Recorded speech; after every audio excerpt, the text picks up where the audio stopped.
BRICS देशों का नया पेमेंट सिस्टम अब धीरे धीरे हकीकत बनता जा रहा है और इसका सबसे ताजा उदाहरण हमें ब्राजील में हुई हालिया ब्रिक्स मीटिंग में देखने को मिला।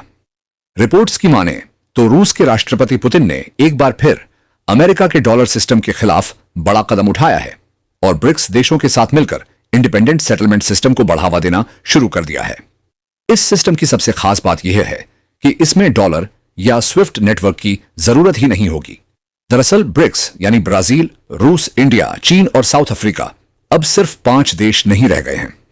आज इसमें 11 देश शामिल हो चुके हैं और यह संगठन दुनिया की 56% आबादी और 44% ग्लोबल जीडीपी को रिप्रेजेंट करता है।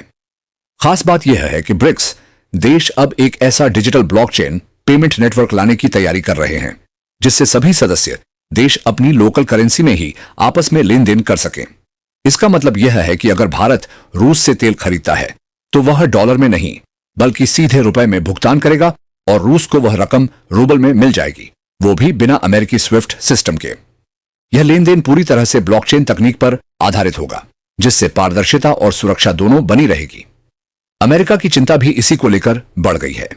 यही वजह है कि अमेरिका ने अब धमकी तक दे दी है कि अगर ब्रिक्स देश मिलकर कोई भी एंटी अमेरिका कदम उठाते हैं तो उनके प्रोडक्ट्स पर 10% एक्स्ट्रा टैरिफ लगाया जाएगा, क्योंकि अमेरिका जानता है कि अगर दुनिया का भरोसा डॉलर से हटकर इस नए सिस्टम पर चला गया तो उसका दशकों पुराना वर्चस्व खतरे में पड़ जाएगा।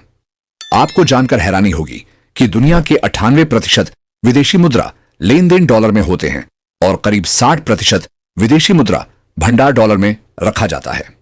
लेकिन अब ब्रिक्स देश इस वर्चस्व को तोड़ने की ओर तेजी से बढ़ रहे हैं और अगर यह ब्लॉकचेन आधारित सिस्टम सफल हो गया तो आने वाले समय में वैश्विक व्यापार की तस्वीर ही बदल जाएगी। आपकी क्या राय है इस नए ब्रिक्स पेमेंट सिस्टम को लेकर? क्या आप भी मानते हैं कि डॉलर का युग अब खत्म होने की ओर बढ़ रहा है? अपनी राय हमें कमेंट में जरूर बताएं और ऐसी ही इंटरनेशनल खबरों को आसान भाषा में समझने के लिए चैनल को सब्सक्राइब करना ना भूलें। जय श्री राम।